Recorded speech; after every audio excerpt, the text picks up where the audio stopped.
Just that I got some breaking news. The Chinese ambassador received satellite image of floating objects in the southern corridor. This floating object is 22 meters long and 30 meters wide. I wouldn't know. This is all I have.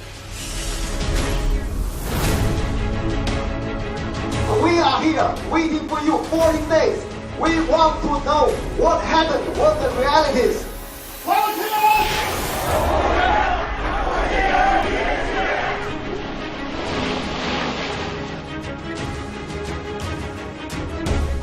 If the plane went into the sea as a suicide, there'd be much less debris instead of blowing up at high altitude.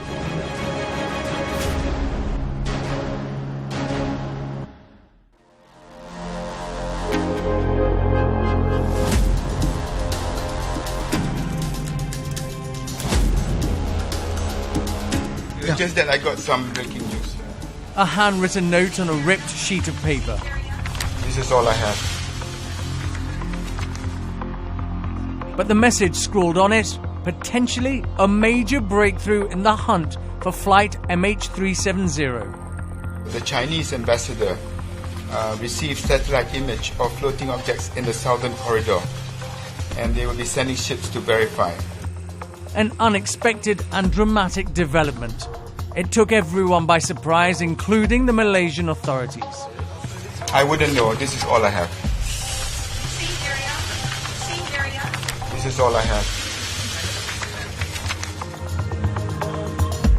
The information from Beijing had been telephoned through while the press conference was still going on. Allow me to follow this lead by concluding this PC early, then I will give you an answer. Okay, with that, we conclude the session. Thank you very much.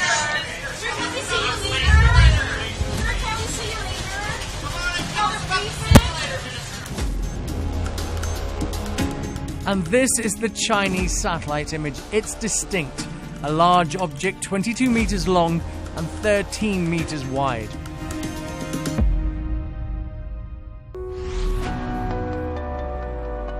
Taken on Tuesday, it shows an object 1,500 miles off the Australian coast, floating in the Indian Ocean. The size makes it sound similar to the debris spotted last Sunday by an American satellite. So could it be one and the same? Well, that previous sighting was made 120 kilometers away, meaning the new one is close to, but outside, the current search zone. Like a complex jigsaw puzzle, are the pieces beginning to fit together? We've got three objects now. They are of the right sort of size for an aircraft, so that is all possible. But in addition to that, it collocates with the southern corridor, with the location where the Australian Navy was searching, which I suspect was because they knew the track the aircraft followed after it passed over Sumatra, information they might have got from Indonesia. So it all fits together, and this is possible. We're moving towards the beginning of the intense search for this aircraft. It could be a different piece of debris, or another image of the same suspected wreckage photographed by an American satellite. Either way, this is still a hugely significant development. The two images were taken 24 hours apart.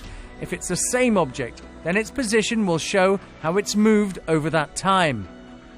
This will help the search teams to focus their hunt. If it's a different object, then that points to a possible debris field, and crucially, in the same area which is being scoured. If an aircraft impacts water at high speed, it fragments into many, many small pieces. This is not the case. If this debris is from the aircraft, it indicates a lower impact touchdown on the water, and I use the word touchdown. It is entirely possible that there is still a survivable aspect to this.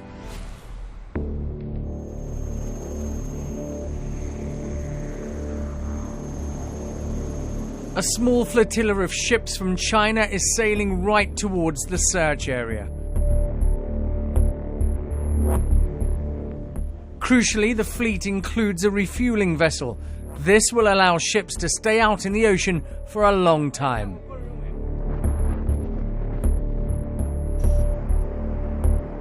The Australian and New Zealand Air Force planes scanning the area can only stay above the search field for a few hours before having to fly back to their base in Perth.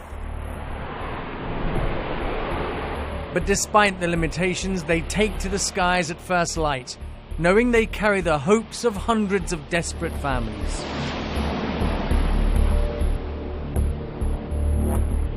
The new dawn brings with it fresh optimism, the chance of finally ending the mystery of Flight MH370.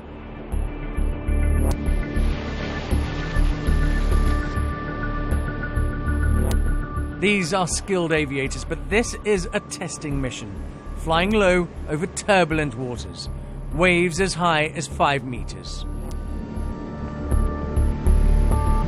The first 2 days of searches yielded nothing, and there's no sightings so far, indicating where the missing airliner and the 239 people it was carrying on board could be. We did managed to achieve, in light of the conditions, 100% area coverage. However, we were unable to find any evidence of any wreckage or survival equipment from the missing Malaysian aircraft. But the message to the heartbroken families is we'll never give up.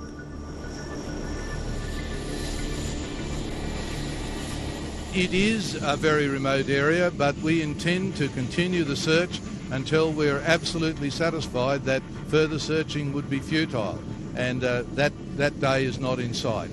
Now, we will continue the effort.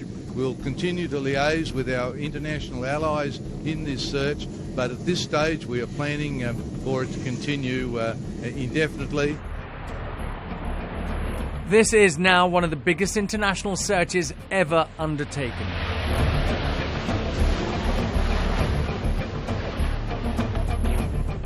The Australian coordinated air mission will now take strength from the latest Chinese sighting. We've got 6 aircraft in the area. Later today, my understanding is that an Australian naval vessel will be in the area.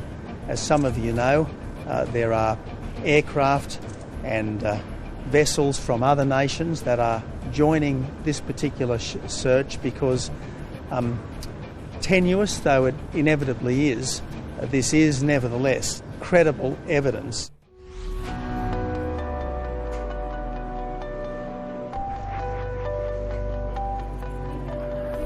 But for all the promises and suspected leads, there's still nothing for the heartbroken families.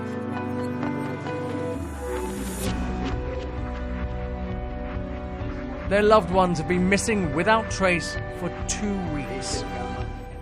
And as the days pass, hope fades, the emptiness filled by fury.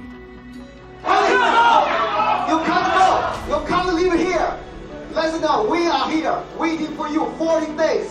We want to know what happened, what the reality is. We not here only listen to you, we want to ask you.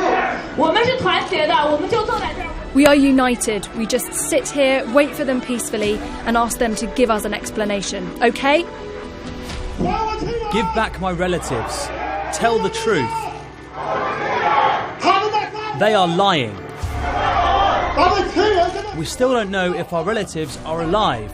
We cannot let them go. Give back my relatives. Tell the truth.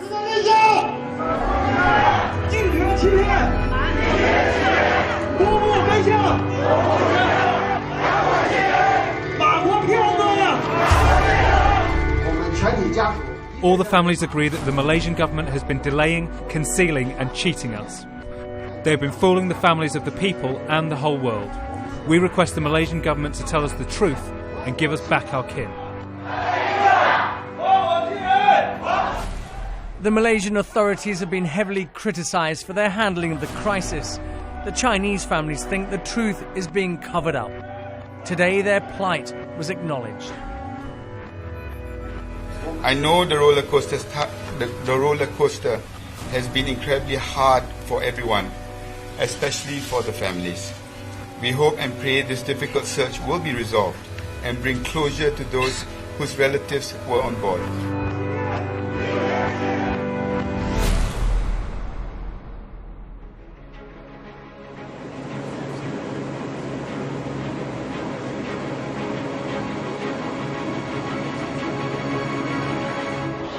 Coming up in part 2, a senior FBI air crash investigator tells us what he thinks may have happened to Flight MH370. Do you think it was a criminal act? I do. Why? Based on the fact that we haven't found anything now, and it's been over 2 weeks. I don't think if it was a catastrophic event, I don't think the debris would all be sunk. And we learn in more detail about the final moments on board. The flight before contact was lost forever.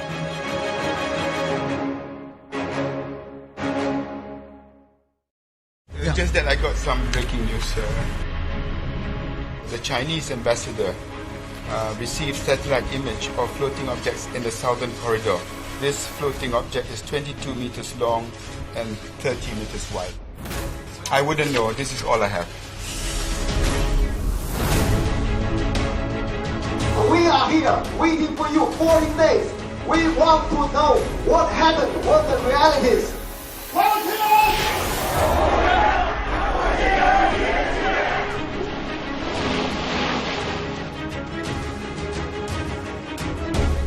If the plane went into the sea as a suicide, there'd be much less debris instead of blowing up at high altitude.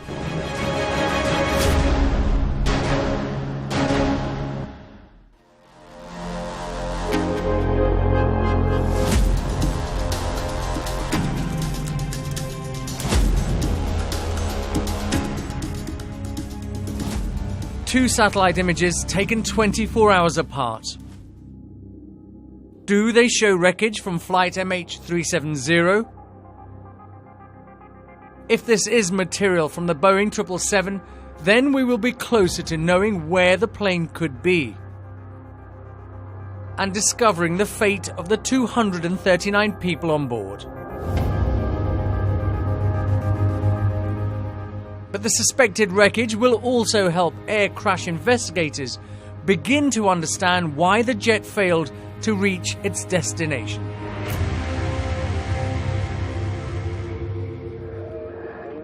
Flight TWA 800 exploded and crashed into the Atlantic Ocean near New York in July 1996. It was just 12 miles into its journey. All 230 people on board the flight to Rome were killed. It was one of the deadliest aviation disasters in US history. At first, terrorism was suspected, but following one of the most extensive investigations ever undertaken by the FBI, it was concluded that the disaster was probably caused by mechanical or electrical failure. James Colstrom led the criminal investigation into the tragedy. His experience tells him Flight MH370's disappearance is no accident. Based on the fact that we haven't found anything now, and it's been over 2 weeks, and yes, it's a big ocean. Yes, we had the advantage of seeing this fireball in TWA Flight 800. We don't have that.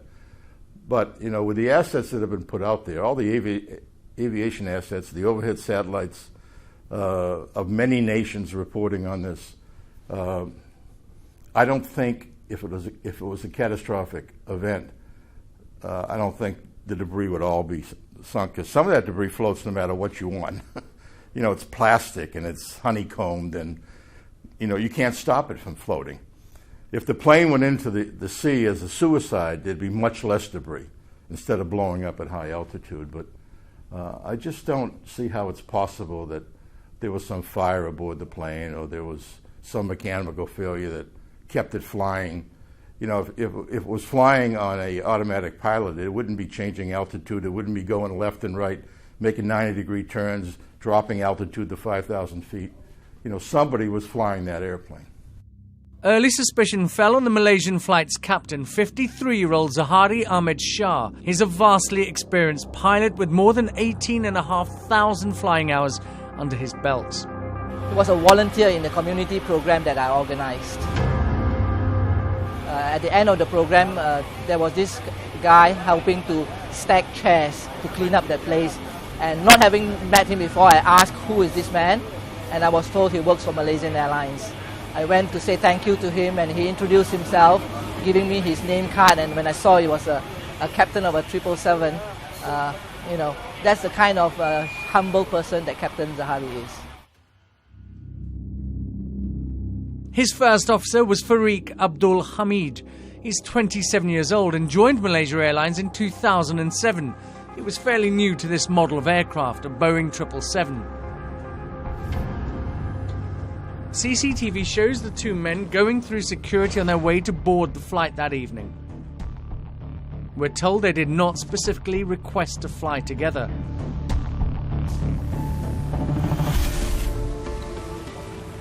Police have searched their homes, talking to friends and neighbours.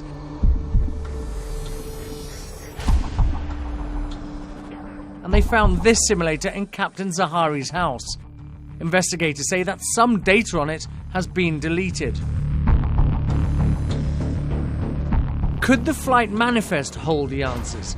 Investigators are scrutinising every name on it, but even now they say they still haven't received details for each passenger.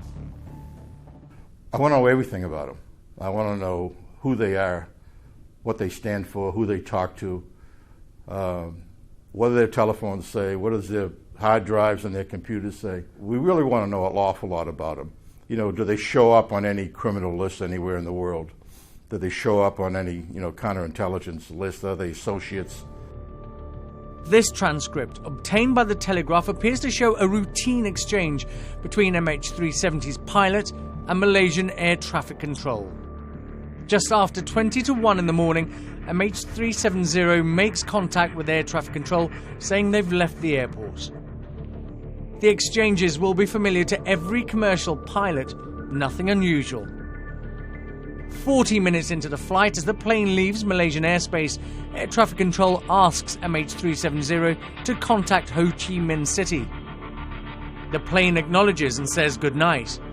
This was the last contact. Moments later, the transponder was turned off. Investigators still believe this was deliberately done, but they don't know why. The original transcript of the conversation between MH370 and the Malaysian Air Traffic Control is with the investigation team, where it is being analysed.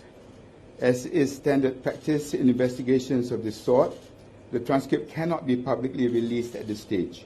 I can, however, confirm that the transcript does not indicate anything abnormal. A fortnight after the plane's disappearance, and we're learning some more about the men, women and children who were on board this flight.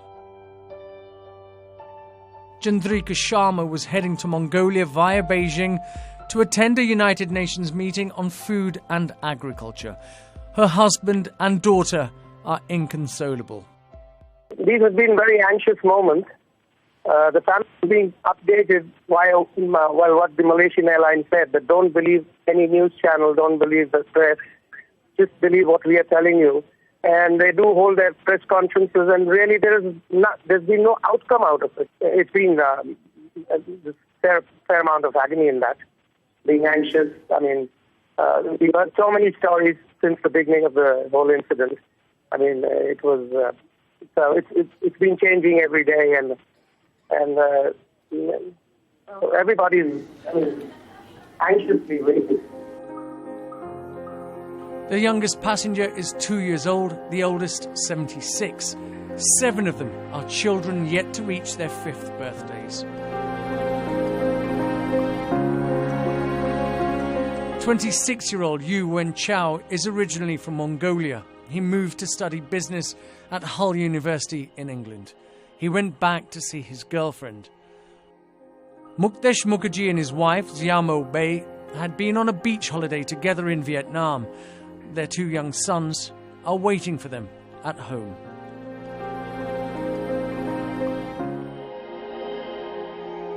"15 different nationalities were flying to Beijing that night. Among them, 153 from China, 38 from Malaysia, 5 from India, 4 French, 3 from the United States. 2 Iranians on board became initial suspects, but seem to have been ruled out. 35-year-old Ju Kung is a stuntman who was due to start work on a new series for Netflix in Malaysia next week. He was on his way to Beijing to see his 2 young children. Bob and Kathy Lawton are from Springfield Lakes in Australia. They have 3 daughters, and they're described as doting grandparents. Paul Weeks is a mechanical engineer. He accidentally left his wedding ring and watch behind at home as he travelled to Mongolia for work. Adrian Waterloo on the right is 17. Zhao Yan on the left is 18. They were on their way to school in Beijing. And 34-year-old Hu Xiaoning was on his way home with his 3-year-old daughter, Hu Xiu.